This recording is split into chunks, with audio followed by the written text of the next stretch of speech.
विद्या भारती उच्च शिक्षा संस्थान एवं देवी अहिल्या विश्वविद्यालय इंदौर के संयुक्त तत्वाधान में 2 दिवसीय अखिल भारतीय संस्थागत नेतृत्व समागम का आयोजन किया गया।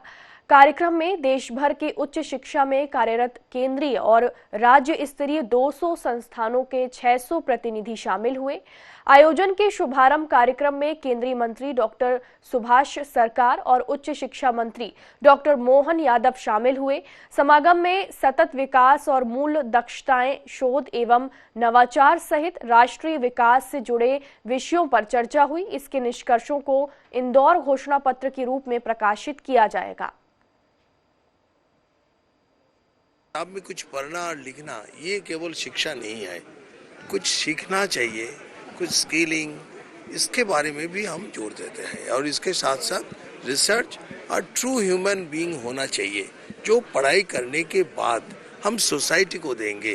पहले रिसर्च होता है कुछ पेपर पब्लिश करने के लिए, आजकल रिसर्च ऐसे हो गए सोसाइटी के डिमांड के बेस के आधार पर, सोसाइटी के जैसे ज़रूरत हो, ये इंडस्ट्री भी हो उसको समझेंगे।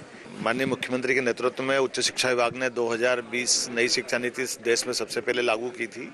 और देश में जब नई शिक्षा नीति लागू की तो नई शिक्षा नीति के परिप्रेक्ष्य में भारत सरकार का व्यू क्या है, यूजीसी के चेयरमैन भी आकर के हमारे लिए नई शिक्षा नीति को लेकर के जो हमारा लिया गया मॉडल ये देश के बाकी राज्यों में भी अपना है। इस नाते से कई सारे देश के उच्च शिक्षा से जुड़े हुए अलग अलग संस्थानों के प्रमुख सरकारी और गैर सरकारी दोनों लेवल के लोग पूरे देश से आए हुए हैं। एक तरह से महाकुंभ का आयोजन।